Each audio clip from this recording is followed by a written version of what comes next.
Nah, apa sisi kanan? Lahannya lahan siapa? Kenapa bisa berubah jadi hak milik? Kan ini sungai. Ya makanya kan sungai itu di mana-mana ya sungai. Iya. Kenapa sungai berubah jadi hak milik? Apa yang dilakukan Gubernur Jawa Barat kali ini oleh Kang Deddy ini tentunya menampar wajah gubernur dari ibu kota kita. Kita lihat ya, sampai lahan sungai juga ada hak kepemilikannya. Ini benar-benar luar biasa. Kali ini Kang Deddy tidak hanya melawan mafia di dunia pendidikan di Jawa Barat, tapi juga melawan mafia tanah yang ada di Jawa Barat. Kita lihat sepak terjangnya, dan jangan lupa komentar ya. Nah, apa sisi kanan? Lahannya lahan siapa? Kenapa bisa berubah jadi hak milik? Kan ini sungai. Ya makanya kan sungai itu di mana-mana ya sungai. Iya. Kenapa sungai berubah jadi hak milik? BPN, ya kita lihat dong, bisa dicabut loh Pak. Iya.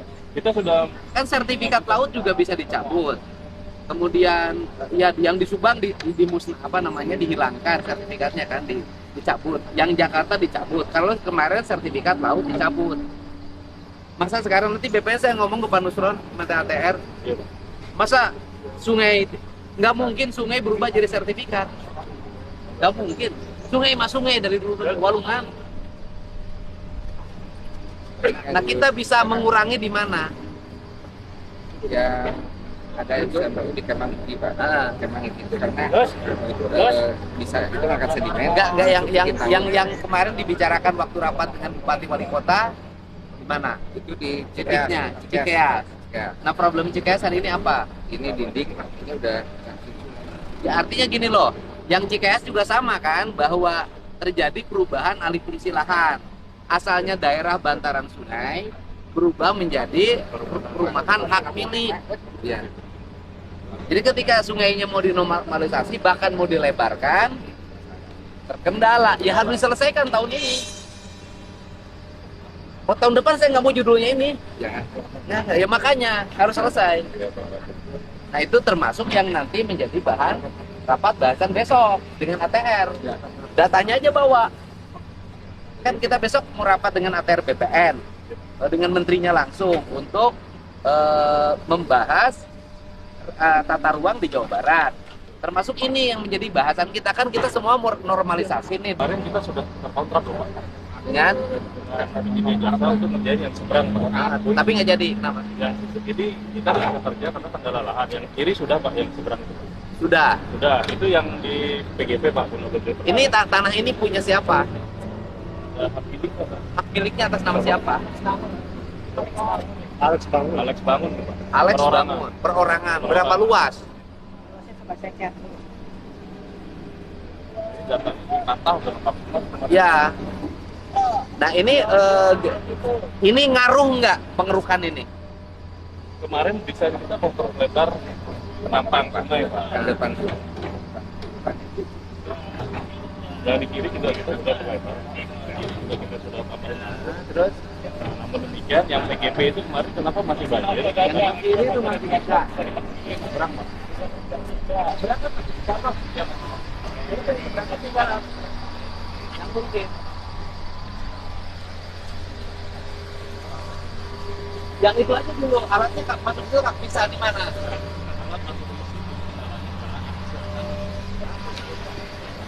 Ah, Dia bikin jalan akses baru, Pak, yang tinggi. dari mana? Masuk tinggi PGP, Pak. Ah, bisa. Bisa. Nah, cuma kemarin karena kontrak udah mau habis. Lalu kita selesaikan dulu, Pak. Jadi ketutup ya. Jadi Ya, ketutup. ya gini Sekarang aja. dari sini, Pak. Sekarang gimana caranya ini alat bisa masuk ke sana? Gimana caranya? Ah, kalau harus lewat perumahan ya lewat perumahan, nggak ada masalah. Saya mau minta izin sama mereka, saya jebol tembok. Kalau ini udah tanggul kita, Pak. Mana ini? Udah tanggul beton. Udah tanggung beton permanen. Terus Nah, gimana jadi caranya kita alat kalau bisa mau masuk ke situ? nyebrang dari sini, Pak. Bisa. Ponton. Akses buangan kan sekali dikeruk ini kan langsung Ya udah. keluar, Pak. Iya, pakai ponton. Alatnya tambah. Ada yang kerja di sini, ada yang kerja di sana. Nah, apa sisi kanan? Hal yang mungkin nggak pernah dilakukan oleh Gubernur Jawa Barat sebelumnya ya, yaitu apa? Ngurusin banjir sedetil seorang Deddy Mulyadi. Benar sekali, sangat detail sekali. Sebelumnya dia melakukan upaya mengatasi banjir ini dengan membabat sebuah taman hiburan di daerah puncak sana.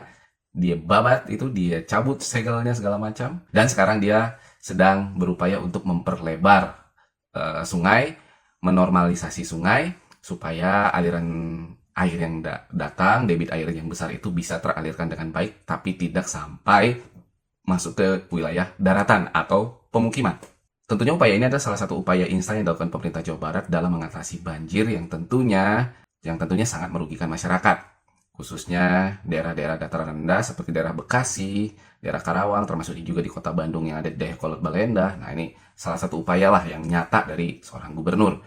Dia sudah berkoordinasi dengan wali kota, dengan bupatinya, termasuk juga sampai ke tingkat kementerian, lingkungan hidup, dan pertanahan juga bahkan. Karena apa? Karena ini berkaitan dengan yang paling aneh ya, justru adalah masalah pembebasan lahan.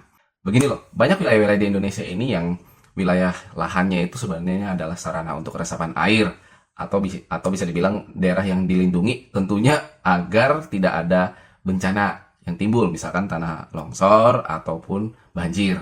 Nah, seperti kasus taman hiburan itu kan udah kerasa nih dampaknya, resapan airnya diambil, jadiin taman hiburan, dampaknya banjir tuh, termasuk juga daerah Bekasi yang kemarin itu. Nah, terus yang sekarang ingin melakukan menormalisasi sungai. Yang jadi masalah adalah ternyata sungai pun ada kepemilikannya. Nah, ini kan ngeri ya. Ada kepemilikan sungai. Memang ya, mungkin ada tempat wisata tertentu yang punya lahan sekitar sungai dan menjadikan wilayah pinggir sungai itu menjadi tempat wisata dengan objek wisatanya adalah sungai itu. Apakah itu termasuk juga di bagian ini, Pak? Itu juga kan jadi pertanyaan. Apakah hanya wilayah pinggirnya saja punya perorangan itu, atau termasuk sungainya? Kan banyak kan tempat-tempat hiburan rekreasi bahari sungai itu ada kepemilikan orang-orang tertentu nih gitu. Apakah sungainya juga ikut serta atau enggak? Ya, ini nggak tahu nih. Mungkin bisa dijelaskan nanti oleh Kementerian Pertanahan. Tapi kalau menurut Kang Deddy tadi, ternyata sungai itu tidak boleh ada kepemilikannya. Nah, berarti ini melanggar dong. Tadi tersebutlah seorang pengelola yang bernama Alex Bangun. Ini orang Sumatera nih kayaknya ya. Kita nggak tahu dia itu mau mengelola apa di sana sehingga sungai pun milik dia gitu. Ada nama dia di situ. Apa mau bangun perumahan atau mau bikin tempat rekreasi bahari juga kita nggak tahu. Sampai airnya pun, sungainya pun ikut kepemilikan dia. Yang jadi masalah bukan masalah airnya atau sungainya. Kok bisa? Nanti ini kan jadi masalah baru nih. Ternyata ini ada kaitannya pasti dengan perizinan. Perizinannya pas kapan? Tentunya bukan di zaman beliau, Kang Deddy. Bisa di zaman gubernur sebelumnya atau sebelumnya lagi, kita nggak tahu. Dan ini pasti ada kaitannya juga dengan mafia-mafia pertanahan. Nah, ini kan jadi complicated lagi nih. Jadi Kang Deddy sekarang urusannya tidak sekedar masalah banjir, tapi juga akan melawan para mafia tanah. Kalau udah kebongkar satu, maka akan kebongkar yang lain. Memang apakah aliran sungai yang ini doang nanti akan dinormalisasi? Ketemu nanti daerah mana ternyata ada kepemilikan lahan untuk pembangunan perumahan. Kalau kita lihat di sini tadi sampai untuk memasukkan alat-alat berat di seberangnya itu kan terpaksa harus lewat perumahan. Walaupun dia sudah punya tanggul, walaupun Jawa Barat sudah membangun tanggul pribadi ya, beton-beton itu, tapi kan akses ke sana mau nggak mau harus lewat seberangnya gitu. Nah, ini bagaimana perizinannya? Kan dari perumahan juga menuju tanggul ini pasti ada betonnya juga gitu. Nah, ini jadi pertanyaan juga, perizinannya macam apa nih sampai perumahan juga bisa ada jarak sedekat itu ke bantaran sungai, yang tentunya itu harus menjadi daerah yang amat dilindungi untuk masalah lingkungan. Jadi aku pikir apa yang dilakukan Kang Deddy sekarang, gebrakan-gebrakannya ya benar-benar berani ya, benar-benar nyata. Kayaknya gubernur satu ini benar-benar tanda petik nekat dan gila dibanding ya nggak tahu gubernur yang lain, kayak belum ada kelihatan taringnya. Kang Deddy benar-benar menunjukkan bagaimana dia betapa sayangnya dengan Jawa Barat ini. Maju terus Kang Deddy. Kalau memang harus melawan mafia pendidikan, kita bantu. Kalau harus melawan mafia tanah kayak gini juga, kita bantu.